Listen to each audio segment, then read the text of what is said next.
Hello everyone, I'm Erica. And I'm Akilah. Welcome to HeartsChat. Tonight we're talking about the mom who killed her baby in Pennsylvania and was taunting her boyfriend with text messages as she was doing it. Yes. So we're going to talk about that tonight. So before we get into our topic of conversation, we're going to do our check-ins. So Akilah and I went to Rockefeller Estate. Yes, at Kikowit. Yeah. In Sleepy Hollow, Yeah. New York. Around Halloween. Yep. We managed to skip. We forgot to talk about that Yes. a while back. So we've had so much going on. But it was great. It was a beautiful home. Yes. I loved the views. It was so nice. Yeah. I love the view. I like the views outside. So I love being outdoors and outside things. It was really nice. And walking around and seeing the gardens. But I really love the views from the inside. Like being inside and looking outside. I love that. And I love the nice warm basement. It was a nice warm Yes. basement. They had like All an the art gallery and stuff like that. It was such a cool experience because, you know, oftentimes we're not, unless you go to like these museums and things like that, you're not exposed to what like big money looks like, and it's absolutely gorgeous. Yeah, I loved it. I was inspired. Oh, And it really is the little things. yes. You know, because the house, you know, we saw all the china that they have, Yes. the portraits, the Picasso art. And I'm like, it's the little thing. It's that view, that pretty view. Yep. That any of us can try to incorporate that. You know, rather it's a picture that you love to look at, or if you decorate a window, very nice. Yeah, because not all of us are fortunate to have, like, beautiful views. Exactly. But, hey, I'll be looking out my little window over here. I love looking outside. Yeah. You know? It's just, and then walking, like, around in that, it's just. Yeah, it's like you're walking around. It's not a park. It's not a park. This like, is your but house. It is a park. But, like, Yeah. it is a park. But it's your house. Like, you live here. Yeah, and the barn area. Yes. With those cars. The garage, yes. Very nice. It's. Peaceful. It's not even about the size. Yeah, really. no. It's the serenity of it. It was just beautiful and peaceful and calm. It was very relaxing. That is so true. And the fact that that's your home, you know, that's important. You need that. The peace, serenity, trying to make it your own way. But yeah, that definitely is what got me. Like, there was no noise. It was just peace. And taking a walk. We can do a whole episode on coping skills, but taking a walk and looking at the scenery and, you know, being outside, it just does a lot for you. It really does. Because, you know, I was having a moment. Yep. You said, hey, why don't you just come out, be around some positive people, it'll be nice. And I was like, that's exactly what I need. And it was. Yeah. It really was. Everybody was about it. It was just so, like, it's a very positive experience. And I would definitely go back to get, like, the whole tour. Oh, yeah, definitely. I recommend anybody to go. Oh, yes. It's right there. It's in Sleepy Hollow, New York. Well, technically it's Tarrytown, but it's all there. Yeah. That's like a known place. Yeah, exactly. Exactly. Okay, well, moving on to something very different. The mom in Pennsylvania that killed her baby. So, just the backstory.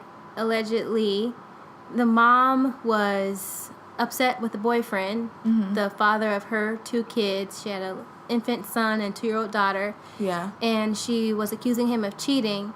So, basically, she threatened to kill the babies because of his cheating or to get back at him in some way. Exactly. So, she allegedly smothered the infant son and then sent video of it and more texts about it and laughing about it, and then, you know, threatening to hurt the 2-year-old daughter, who, you know, the 2-year-old daughter is okay. Yes. She had minor injuries and, you know, she's still alive, and unfortunately the baby died. So now she's, you know, going to prison. Exactly. And the article I read said that she sent 58 text messages to the boyfriend, and he responded to 6. Yeah. And I think I don't even know where to begin. Yeah. I don't even know where to begin, because the part that really got me, you know, so unfortunate that she killed her baby. You know, because we've heard about this before. Yeah. But the fact that she was laughing and sending like laugh emojis it's like something is very wrong with you. Something's off. Very off. And I was also shocked by the fact that I don't know what the boyfriend was doing, what was going on. Yeah. But from what the article said, the police were called, like they were having a conversation that went on for I think a couple hours, and police were called after that. So it's kind of wondering like why it took so long. Yeah. And we can always speculate what happened and what not. Yeah. But it probably took so long. She probably didn't send that video till the end. So she was probably going back and forth with him about, you're cheating on me and different things like that. Because any sane person, if they saw that, they would immediately call the police. Yeah, and he also probably could have been ignoring her text messages. Yeah, exactly. And not reading them. Just letting his phone Which we all do. Like, when people are going off, we're just like, okay, well, I'll talk about this. I'll see this later. So, it's shocking, But I'm wondering, my thing is, how did this get to this point?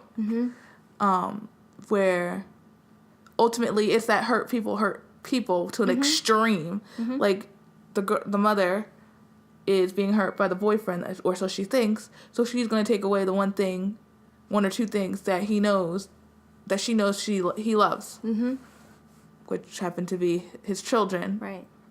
Or he's going to hurt them. So right. I think she made a comment that you can make new kids, but it was all stemmed around his infidelity, which. It's sad because I saw the pictures.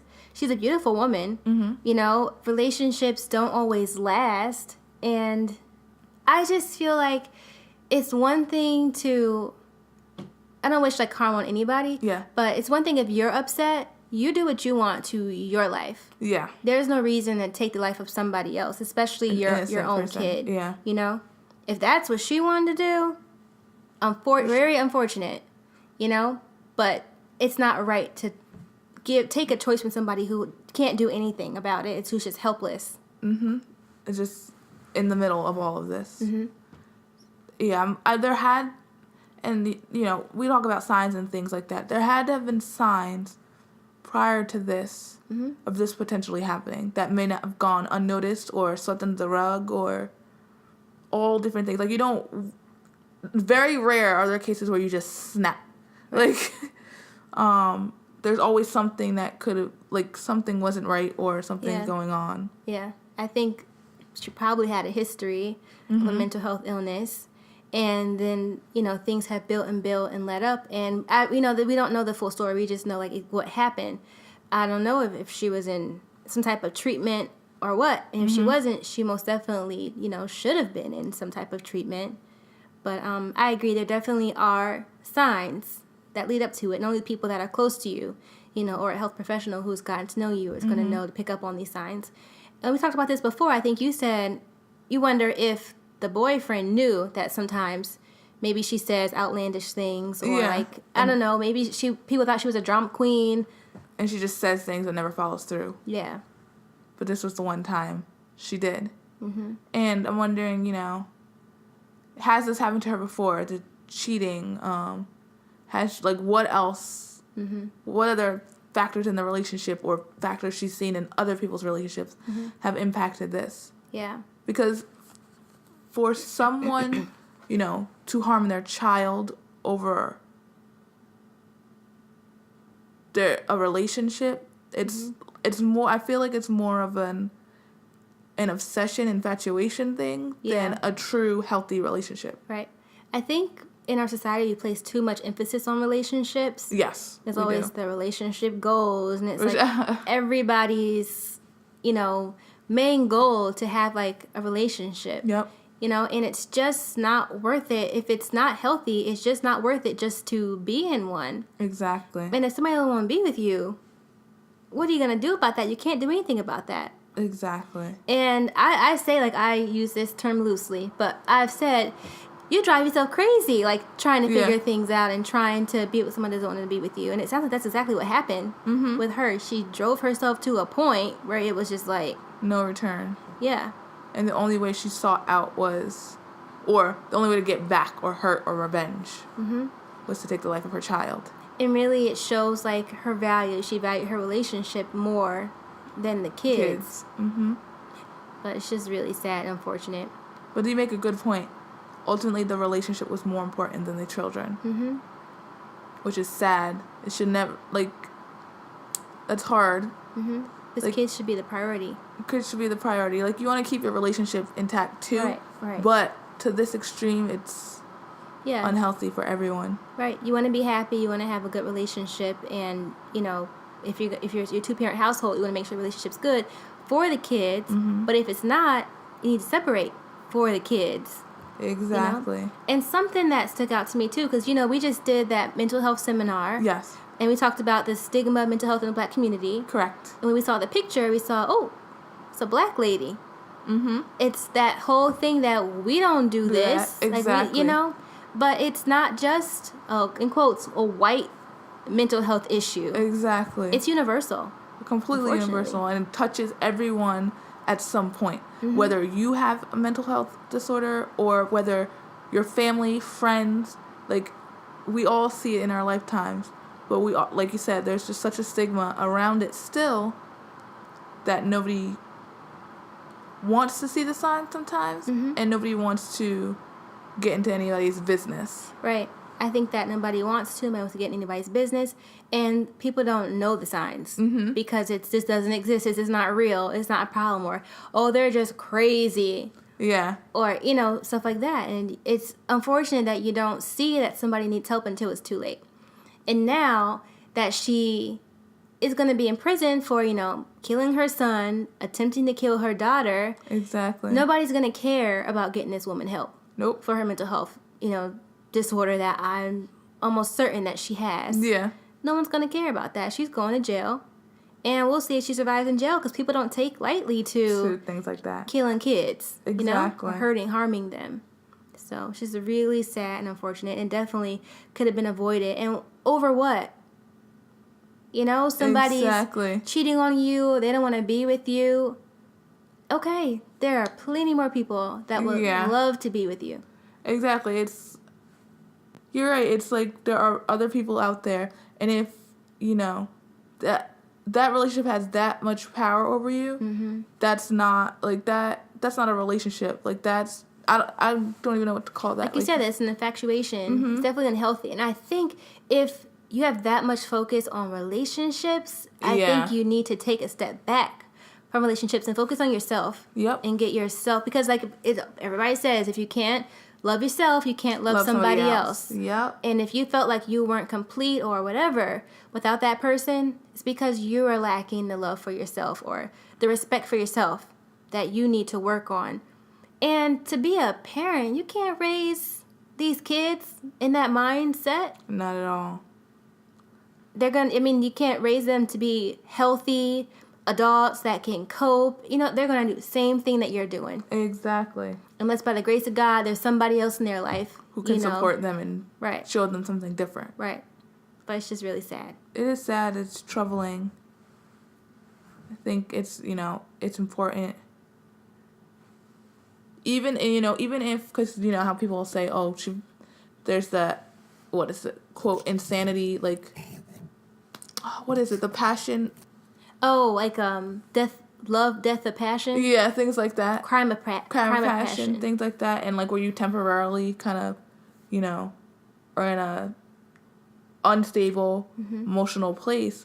I mean, even with that, you know, you have signs that your relationship isn't good, if that's how you're thinking. If you're, like, going through your first... like, there's always signs that, you know, therapy and getting help isn't just for the severely, you know, mental illness. Like, you can go to therapy to work on relationships. Yeah. So if you're not trusting your relationship or you're thinking this, you know, you could turn to a professional to help and work it out, because that's all part of mental health as well. It's not just, you know, the bipolar, the depression, all of that. So say it comes out she doesn't have a mental illness. Well, there still was an issue within the relationship that needed to be addressed to avoid this. Right. There's something to say about a woman. She's 21 years old. And the oldest is 2 years old. So imagine, like, you know, being a teen mom and a parent so young, I don't know like her living situation, what kind of support she had. Exactly. But that's a lot of pressure.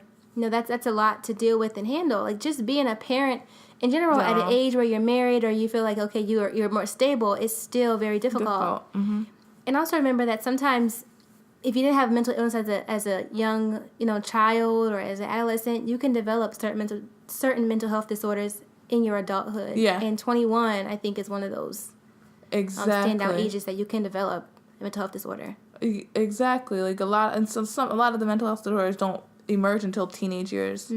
Also, so it's like really there should be like a yearly check for everybody. Definitely. A checkup. Yeah. Like you're going to the doctors, you also like I know some doctors will ask about mental health and things like that, but I think there needs to be a more extensive one. Right, requirement. A requirement where you actually see like a psychiatrist or a therapist, not that they're going to prescribe you medicine or anything, but just kind of check in, see how you are, what's going on, and keep it moving. Right. There's a lot of things that could be avoided, and doctors your PCPs do ask. I definitely agree that it should be a requirement. Yes. I don't know, because I've been saying this for years about parents having to take a required course for a certain time or something. And I know maybe some places you can. There are classes that are optional, and sometimes they're mandated after something happens. They are, but let me get off my soapbox. Yeah, I mean, it's hard because all kids are different, but there's basic things that all parents do or need to do to help. Help support their kids. Even, like we said, you can use the same strategies for different kids and it may not work. But there's the general, want them to behave, all this other stuff. But yeah, right. I agree, like, should be some kind of classes. Yeah. Pretty much all parents go into it blind unless you're like a therapist. Right. or you have a therapist in your family. Like, everyone goes into it blind. Even if you are of that profession, you go into it blind too because you never experienced it. Right, exactly. So it's as long as there's some strategies that can be put in place. Yeah. To kind of help prevent some of things like this. Yeah, this stuff makes me angry because I think there's so many things that can be done to prevent it. Yes. And the same things keep happening. Over and over again. There is no prevention in this country. It's all after the fact. Like, even, like, with restraining orders, unless that person comes near you, which has happened millions of times, they're not going to do anything. That person needs to be on your property near you, about to harm you, in order for you to be able to be like, okay, you're going to get in trouble. Right. By that time, it's too late. Like, so at this point, we can vote the best we can, but also staying in contact with people that we know, that do know, and that can help. It's always nice to make those people your friends, and if they're in your families, pick their brains and, utilize them. Exactly. So, but our hearts do go out to the families and friends that were affected by, this traumatic event. And all other traumatic events like this. Yeah. Yeah. So, if you have any questions or comments, you can leave them below. And if you'd like to hear about any other topics, you can leave that below too, or send us an email. Bye. See you later. Thank you so much for listening to HeartsChat today, where we speak from the heart. We hope that you enjoyed our show. Catch us every Sunday and Tuesday at 7 p.m. Eastern Standard Time on our YouTube channel and on our website, which is HeartsChatRadioshow.com. Be sure to follow us on our social media pages at HeartsChat Radio on Instagram and at HeartsChat on Twitter, Facebook, and Periscope. We love to hear from you. If you have any comments or questions or topics that you want to hear about, you can email us at HeartsChat@HeartsChatRadioshow.com. And for all of your personal relationship questions, please visit my blog from ericasheart.com. Thank you for listening to Hearts Chat, where we speak from the heart.